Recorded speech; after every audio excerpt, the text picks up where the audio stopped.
Welcome to Tally Learning Hub. In this session, you will learn how to record payments and receipts in Tally Prime. This is similar to how we recorded purchases and sales in our previous session. The only difference is that the fields required to be filled will be related to payments and receipts. Let's start. Press V for vouchers. Press F5 for payment. Press F2 to set the date.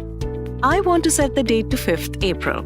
You will notice that automatically Tally changes the date to 5th April, assuming that since our last transaction was on 4th April, we will want to change the date to the next date.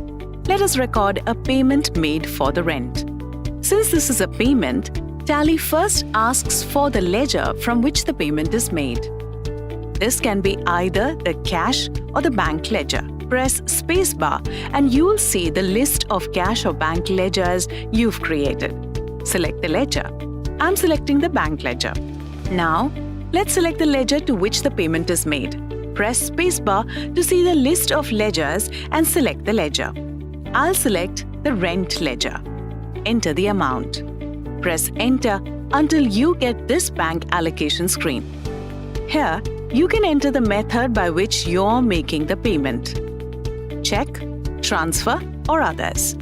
Depending on the method of payment, you can enter the check number or UTR number if required. This will be useful if you use our banking features like check printing, check management, and bank reconciliation. Enter the narration if required. While recording a payment or receipt transactions, you get various options in the side menu.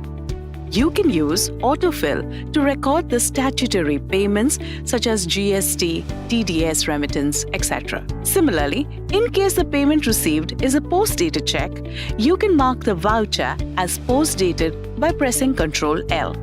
Accept the voucher. Let us now record a receipt voucher. Press F6 for receipt. Since this is a receipt, Tally first asks for the ledger in which money is received. This can be either the cash or bank ledger. I'm selecting the bank ledger. Now, select the ledger from which the money is being received. It can be your customer's ledger or income ledger. For me, it's interest, so I'll select the interest ledger. Enter the amount. Select the method by which the money is received and the instrument details. Enter the narration if required. Accept the voucher. Similarly, you can record all your business transactions in Tally Prime. There's no need to get confused by which ledger to debit or credit. Just select the type of transaction and enter the details required. Your debits and credits are taken care of while your accounts and reports are updated instantly. Anytime you want to change to double entry mode, press Ctrl+H for change mode and select double entry. Using this, you can easily toggle between single entry to double entry and vice versa.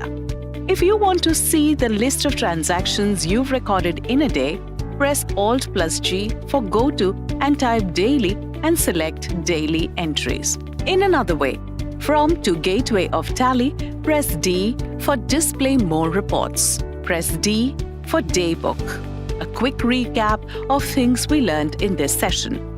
Recording payment and receipt voucher. Change mode from single entry to double entry mode and vice versa.